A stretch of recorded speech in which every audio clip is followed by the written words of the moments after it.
here. I'm looking for my favorite spatula. And we're filming. Hi, everyone.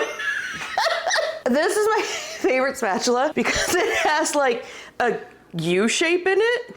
I don't know if that's concave or whatever the word is. So it like gets into jars. It's my favorite spatula. Welcome. I'm glad we all made it today. This is Elisa Marie Bakes. If you are on the wrong channel, don't change it because you will see nothing but goblin behavior from here on out. We are doing our 5th episode today. Let me tell you about my blog. I know that recipe blogs have a bad reputation. Understandable. I always jump to recipe, you can too. But every single recipe that I do has a personal meaning to me, and they're all connected to hilarious stories. It's not gonna be any of this, one day I walked out into the forest and I was suddenly reminded of Pavlova. No, this is literally, I learned about the birds and the bees while making pound cake with my mother.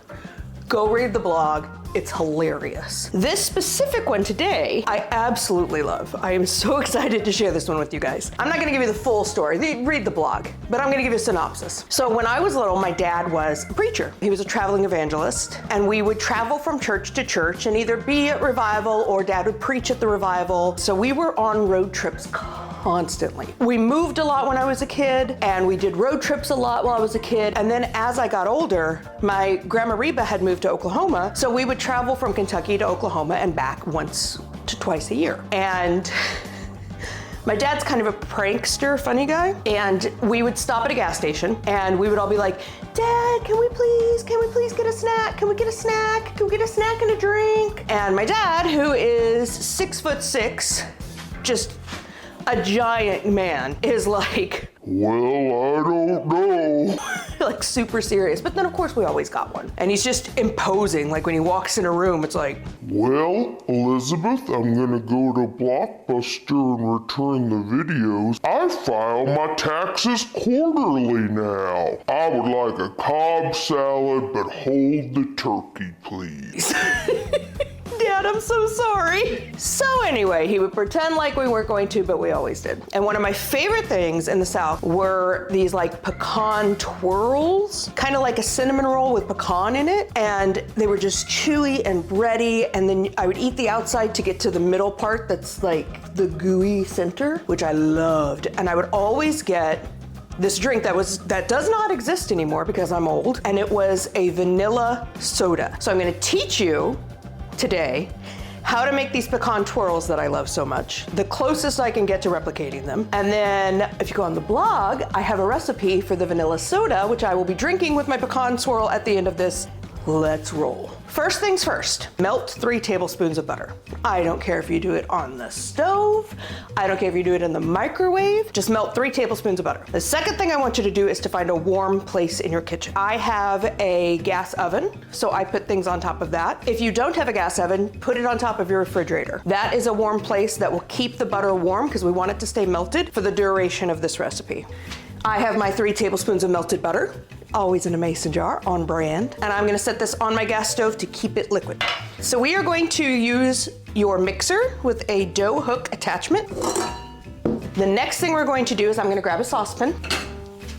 This is a saucepan, also known as a saucepan. We are going to take 1 cup of buttermilk, put it in the pan, put it on the stove on low, and that's gonna heat up while we assemble the other ingredients for our dough.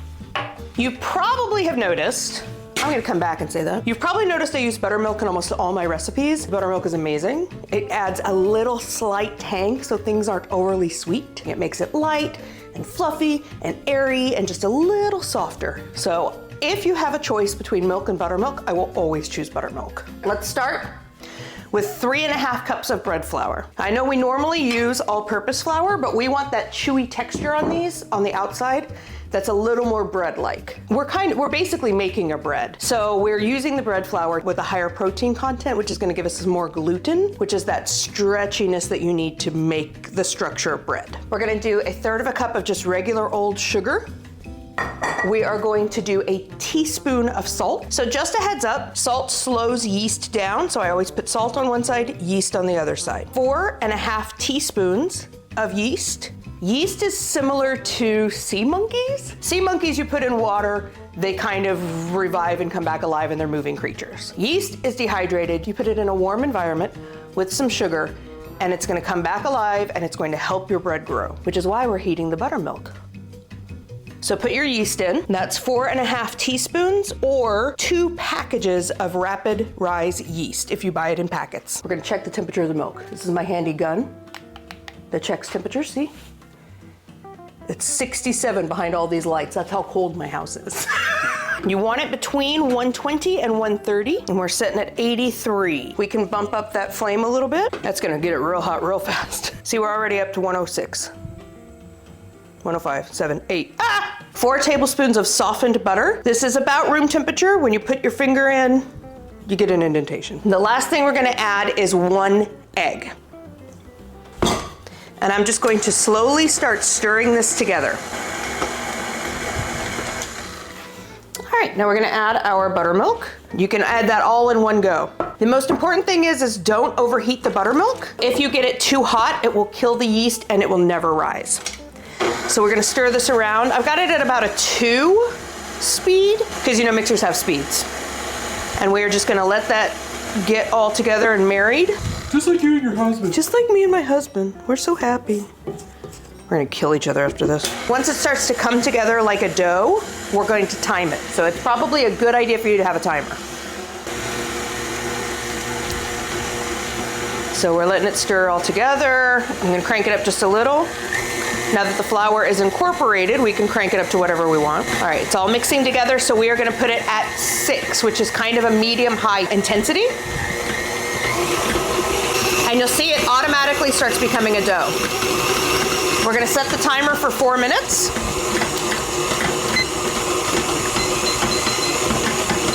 And just let it do its thing. Make sure you got it locked, because it's gonna dance. Dance breaks are optional, but they just make you feel good. Sing a little song in your head, do a little dance. So while this is going, I'm gonna just clear up real quick. You know what I miss the most about working in a professional kitchen? Dishwashers. If you work in any kind of a professional kitchen and you have a dishwasher, buy him a gift right now. Because the second you leave a professional kitchen, you're doing it all yourself. 100% honest, dishwashers are the heroes of professional kitchens. All right, so we've got our gluten developing. It's starting to come together. And you see how it was shaggy and now it's starting to look really smooth? That's exactly what we're looking for. We've got 30 seconds left. Excuse me, 26 seconds left. Quick dance break. I have no rhythm, and I'm not a good dancer that I can sing. That's all you get. You wait for my album to come out. Elisa Marie sings. That's a terrible idea. So you know me, we're 5 episodes in, we're BFFs, and I don't like getting my hands gross. So I normally wear gloves. Bread is an exception. I love the feeling of bready dough in my hands, so we're gonna take this off the hook. If your mixer's a little stuck, that's fine, because it's been mixing for a while. And see how smooth this is? If your hands are sticky, it hasn't gone enough in the mixer, put it back on. So we're gonna put this on the table, but I always keep a little flour handy just in case. Looks like a little booty. As you can see, it's not sticking. It's not sticking to my hands. We're just gonna knead it a little bit just to finish getting some gluten in there. This is an old Italian trick that I learned. Hold it with one hand, grab the other end, pull it, bring it back on itself. Turn it a quarter turn, do it again. There's also, very traditional ways of kneading it. Basically just get it moving. We want it to be stretchy dough that gives us a bread-like texture that is the perfect foil for the pecans and filling. It's just smooth as a baby's bottom. Roll it in on itself. So now we're gonna let it rise. We're gonna grab a bowl, your melted butter from your warm spot, and some sort of a pastry brush. Mine's pretty pink. Dip the pastry brush in the butter. You're just spreading a thin layer on the bowl, which will help prevent this from sticking when it rises. You know how you made this beautiful top? Flip it upside down, get butter on it, flip it back over. Save your pastry brush, we're gonna use it a few more times, and you're going to cover the bowl with plastic wrap. You can also use a tea towel, which is what my parents did, my family. What you are trying to prevent is as this rises, if air is hitting it, it's going to create a skin. And once it has a skin, it can't get past that skin, it can't rise anymore. So you're just gonna cover it to make sure that it keeps rising as much as it can. And remember your warm spot? Put it in your warm spot for about 60 to 75 minutes till it doubles in size. That's it. I have one that's already risen. When you press on it, the indentation stays. It's a smiley face. That's how you know your dough is ready to roll out. See how when I'm touching it, it's deflating? That's okay, that's what you want. Put it on your board. Now we're gonna shape this. We're trying to go for 12 inches by 10 inches. So we're gonna turn it this way and roll it out 12 inches. Oh God, it's so heavy. So I'm gonna pull out my absolute favorite rolling pin in this world. It is literally a broom handle. That has been cut off on both ends that his grandma would use to roll pasta. And it's long and it's sturdy and it's like the toughest thing in the world. And I love, love, love this rolling pin. Strike fear into the hearts of any Italian sons in New York. So we've got some bread flour, sprinkle. So we're basically just gonna roll this out till we get approximately 10 by 12 inches. This isn't a pie dough. It can handle it, do it. See, we're about 12. I eyeballed that. And that's about 10. In the course of the show, what I want to empower you with is that there are certain parts of baking that require precise measurements, and there are certain parts of baking that don't. I want you to be able to find the joy in the parts that don't require that. So we needed a very specific recipe to make this base, and I told you to roll it out to 12 by 10. This is not an exact science. Roll it out to a whatever. Whatever you fill it with and whatever shape it ends up is going to be okay. Just let your heart guide you. You're not trying to win a baking competition. You are making something beautiful for your family, and your family's gonna love every lump just like they love you. Just the way you are. Because you, baby, are perfect. T-shirt. Because you, baby, are perfect. I'm gonna go get the filling ingredients because I realized that it's time to do the filling and I don't have the ingredients, so. I'm also gonna get a sip of water. That is refreshing. Okay. Ghost hands. Ooh. Ooh. Is this house haunted? Possibly. We got our dough. We now have fillings. Thank you, Ghost. Remember our pastry brush friend? Bring it on back. I am constantly in trouble for slamming things. Every time we film, I'm like, and my husband yells at me. It's bad for the sound editing. I have to turn things down. It's not... Oh, I actually know how to edit and do cool things. I just don't stand in front of a camera being an idiot all the time. This is what I deal with. This is what I deal with. So we've got our butter from our warm place, and you are going to... Thank you. We have a half a cup of dark brown sugar.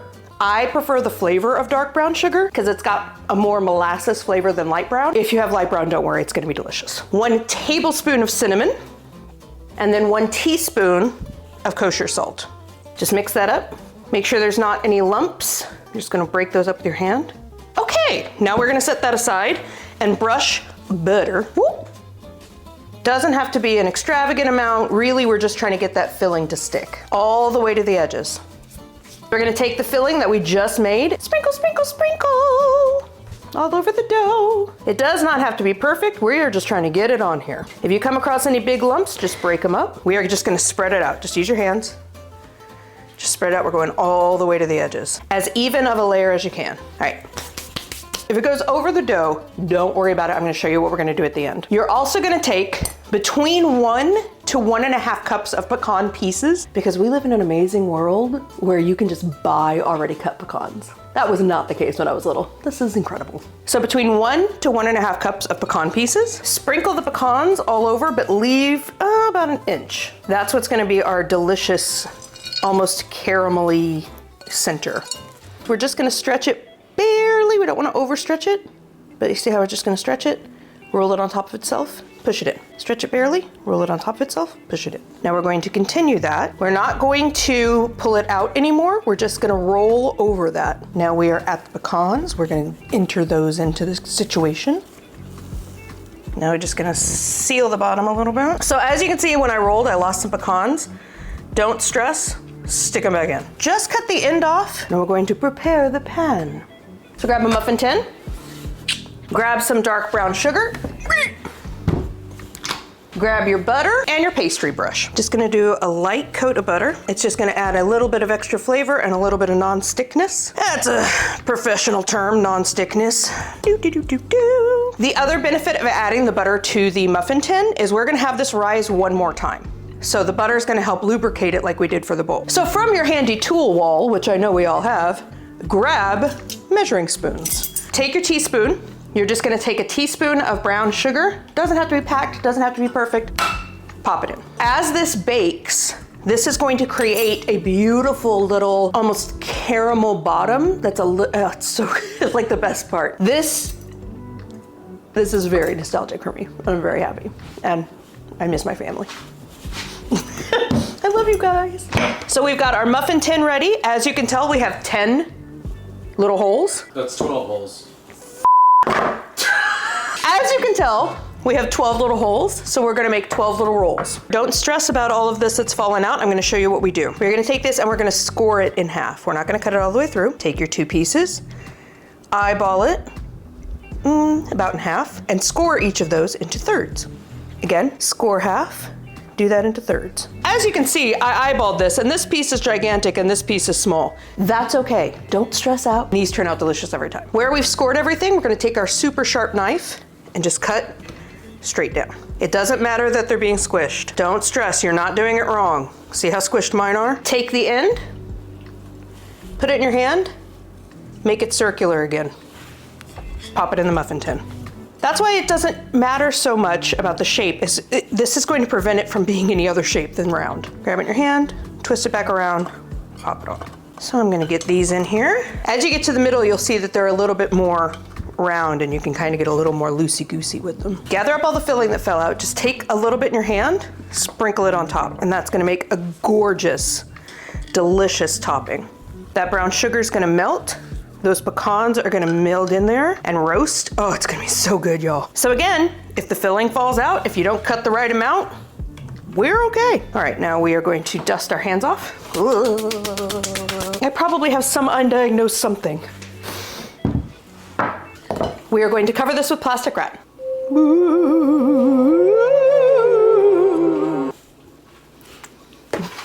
You know I'm supposed to make the ghost noises, right?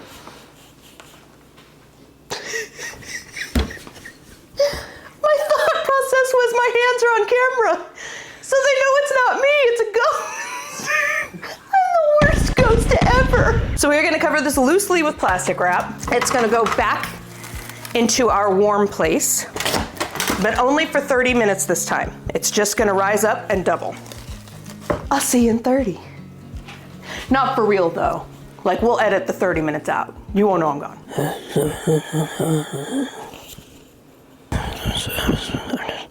I'm just filming.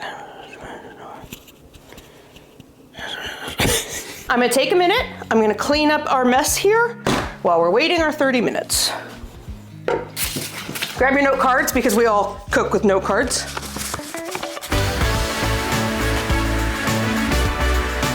Throw them on the floor.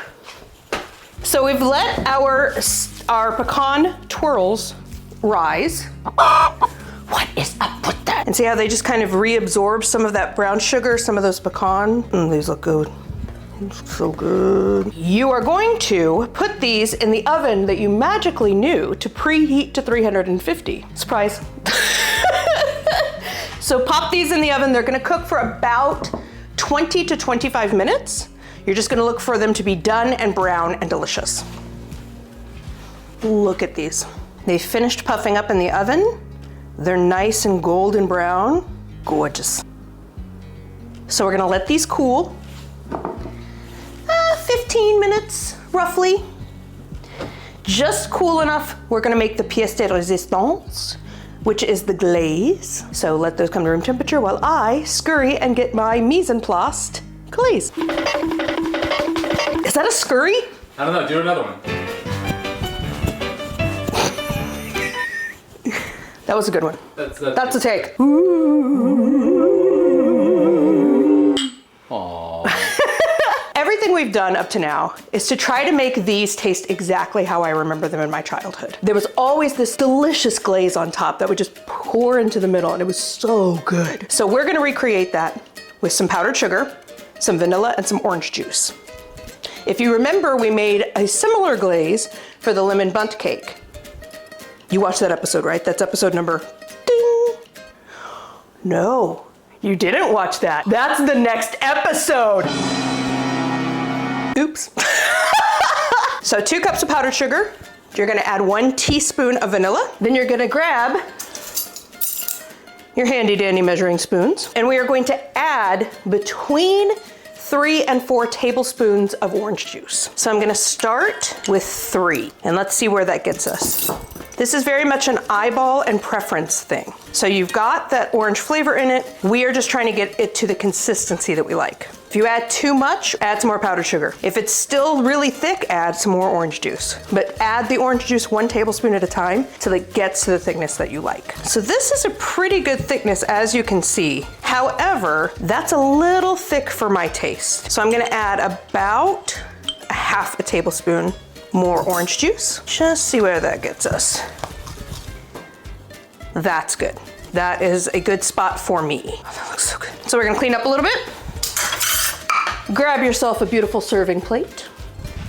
Now, we had the discussion that I don't like my hands being weird and sticky.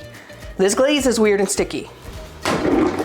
So I always keep gloves because I don't want my hands to be weird and sticky.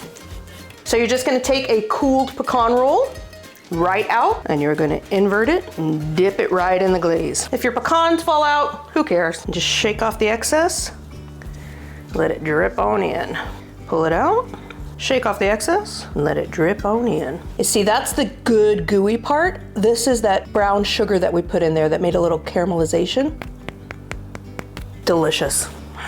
I would always eat these because I eat weird. I don't like my hands being weird, I eat weird. I would always eat them and peel them out so that the middle part was my last bite. Look at that, look at that. It's gooey. And just do that till you are done. My plate is only that big, so that's how many we're doing. Here's what your finished product is gonna look like. And as you can see, that glaze is working its way into every single little spot. I am so ready to eat this. They are gooey, they are delicious, and you need to make them. Gotta have that extra vanilla-y vanilla soda. This vanilla soda is discontinued, but I worked and came up with a recipe that I think is as close as I can get to it, which will be on the blog. Check it out. I am a vanilla girl to my core, and I think this might be why. Gonna get a glass. You are going to make the vanilla syrup, which is on the blog. It's just pure vanilla deliciousness. So pour a little bit in your glass, however much you like. Top it off with some sparkling water. Pour it on top. Grab a plate, fork and knife, essential, napkin, fancy, and just grab one. Just pick it up. Oh, lick your fingers off. I have been so looking forward to making these. I have been working on the recipe to make it taste as much as my childhood treat as I could, and I am so excited. I'm gonna break tradition, cut it right down the middle, and look at that structure we made by letting all that gluten and letting it rise. It's time. I'm gonna start with the middle, see how it goes. That is so good. This is 100% little baby Elisa riding in the middle seat in the back of the Buick, driving through Kentucky. I'm like literally speechless.